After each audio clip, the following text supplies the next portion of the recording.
Yo, what's going on, everybody? I'm back to actually toot my own horn this time. Um, I predicted every single game of the playoffs so far for the Miami Heat, all the way from losing to the Hawks to beating the Bulls to beating the Bucks in 5 games to beating the Knicks in 6 games, and then I even predicted we were gonna win Game One, steal home court advantage, and go ahead and wrap this series up in 5 or 6. Um, haven't made any money, unfortunately, even though I've predicted all of this.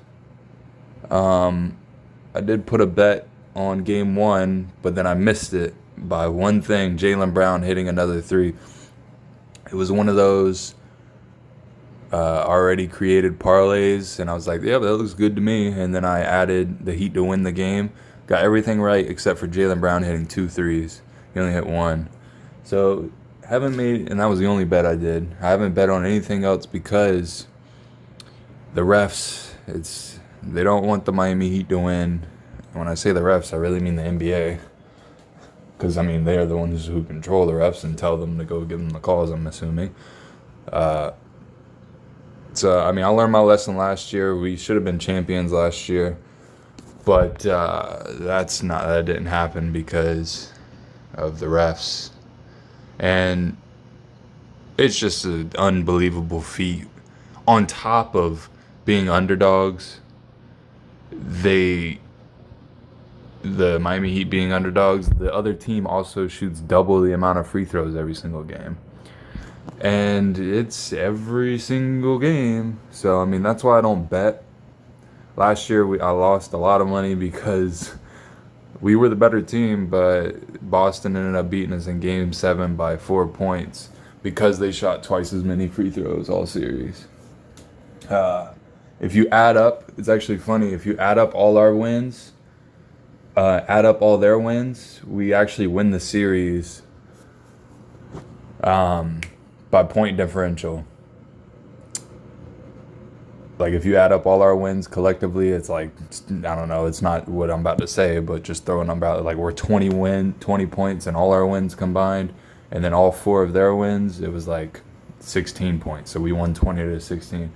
But, I mean, in every single category, we win except for the free throws.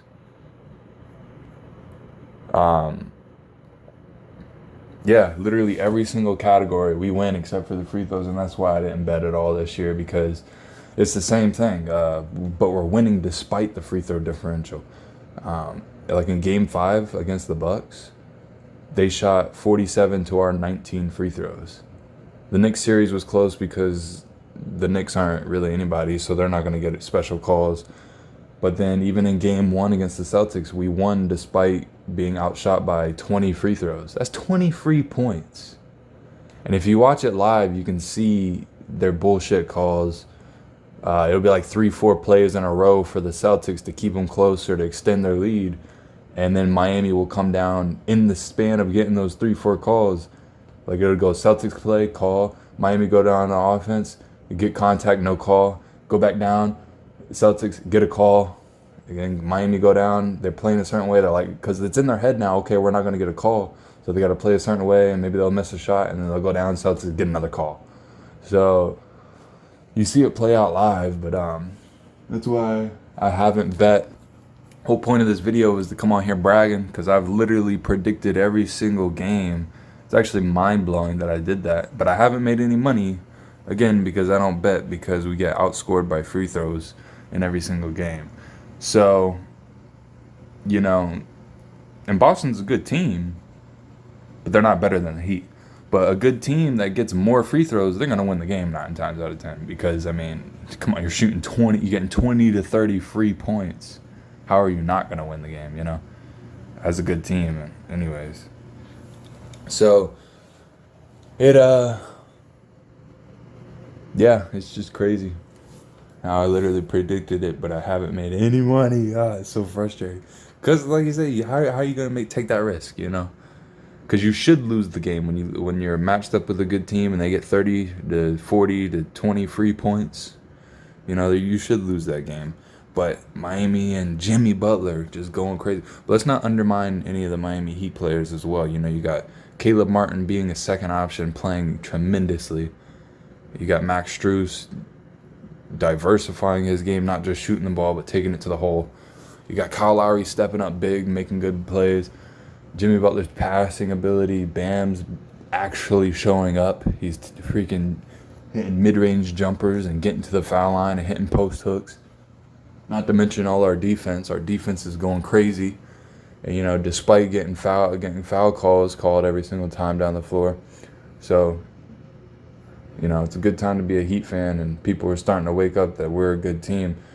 And despite, maybe it's like this for every single team, you know. Maybe they're disrespected. Nah, this is the most disrespected team in history, man. I tell you. Like, the media's like, no, you suck, you suck, you suck. And then they give them the foul calls and then be like, see, they suck. Because they lost the game, they suck. It's like, well, I mean, how do you overcome 30 points? But they're doing it, bro. So, I mean, it's probably their year, Miami's year. Look at this, arguing with the ref. But we're so used to it. Yeah, man. GG's to the Heat.